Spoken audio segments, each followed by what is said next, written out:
আপনারা কখনো লাশ গোসল করাইছেন? মানুষ যখন মারা যায় তখন তাকে দাফন করার আগে বেশ কিছু কাজ করতে হয়, অনেক নিয়ম আছে। তার মধ্যে একটা কাজ হলো মৃতদেহকে গোসল করানো, এবং এই গোসল করানোর কিছু নির্দিষ্ট নিয়ম আছে। যেমন মনে করেন লাশকে বসাতে হয়, পাশ ফিরাতে হয়, তারপর লাশের পেটে চাপ দিতে হয় আস্তে আস্তে, যাতে করে তার দেহের ভেতরে যে ময়লা আবর্জনা আছে সেটা বের হয়ে যায়। যে ময়লা আবর্জনা আমাদের সবার দেহের মধ্যে আছে।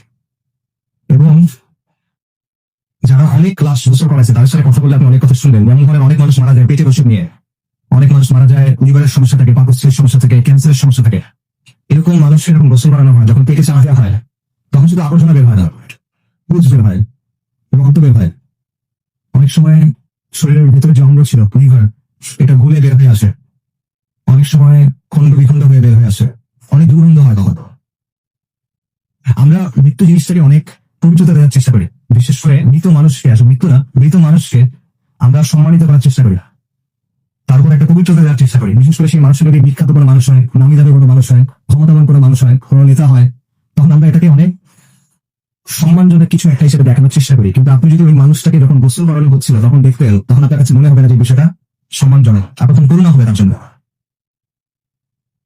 মানুষ দুনিয়াতে নিজেকে অনেকভাবে উপস্থাপন করে। আমরা নিজেদেরকে অনেক বড় কিছু হিসেবে দেখাই, আমরা নিজেদেরকে অনেক সম্মানিত কিছু হিসেবে দেখাই, আমরা নিজেদেরকে অনেক পবিত্র কিছু হিসেবে দেখাই, আমরা আমাদের চারপাশে একটা খোলস তৈরি করি। কিন্তু মৃত্যু এই সবগুলো খোলস সরাই দেয়। আমাদের যত পোশাক আছে, যত আবরণ আছে, যত অলংকার আছে, যত সাজসজ্জা আছে, সবকিছু মৃত্যু সরাই ফেলে এবং আপনাকে নিজের সামনে একদম উন্মুক্ত করে দেয়। কিন্তু এই বিষয়টা আমরা মাথায় রাখি না।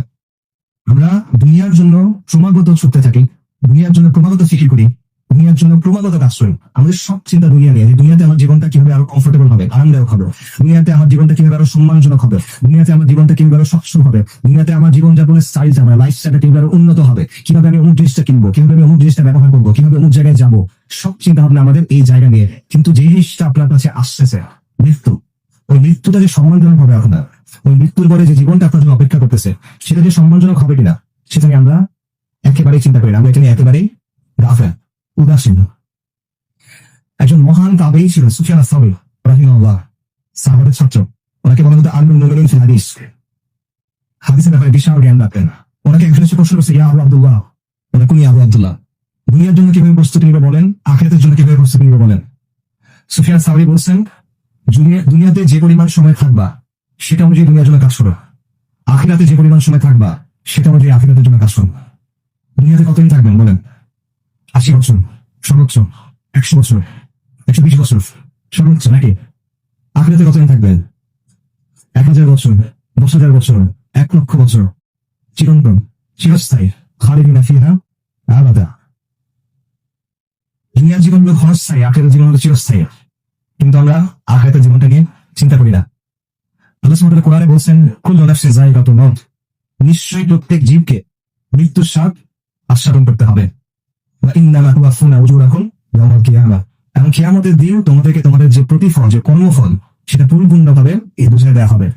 ফামান যুহজিহা আনিন নারি ওয়া উদখিলাল জান্নাতা ফাকাদ ফাজ, যাকে আগুন থেকে রক্ষা করা হবে এবং জান্নাতে প্রবেশ করানো হবে সে হলো সফল।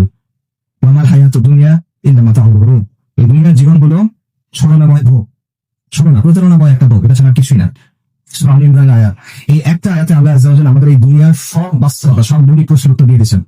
যে বিষয় নিয়ে আমাদের এত পেরেশানি, যে বিষয় নিয়ে আমাদের এত ছোটাছুটি, যে বিষয় নিয়ে আমাদের এত চিন্তা, এত কষ্ট, সবকিছু আসল মূল্যটা কত, এই সবকিছু করে কি অপেক্ষা করতেছে, দুনিয়ার সফলতা কি, ব্যস্ততা কি, এরপরে আমাদের জন্য কি অপেক্ষা করতেছে।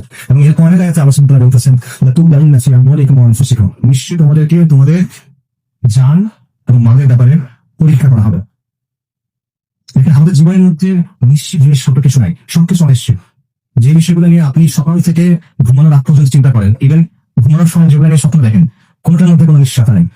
আমাদের উপার্জন, আমাদের পড়াশোনার রেজাল্ট, পরিবারে কি হবে, বাচ্চার কি হবে, সন্তানের কি হবে, স্ত্রীর কি হবে, পিতা মাতার কি হবে, দুনিয়াবি যত চিন্তা আছে, যা কিছু আমরা চিন্তা করতেছি, কোনোটার মধ্যে কোনো নিশ্চয়তা নাই, নিশ্চিতভাবে জানার সুযোগ নাই। একমাত্র জিনিস নিশ্চিত, সেটা হলো মৃত্যু। কিন্তু এই মৃত্যু নিয়ে আমরা চিন্তা করি না। এই জিনিসটাকে কিভাবে ব্যাখ্যা করবেন?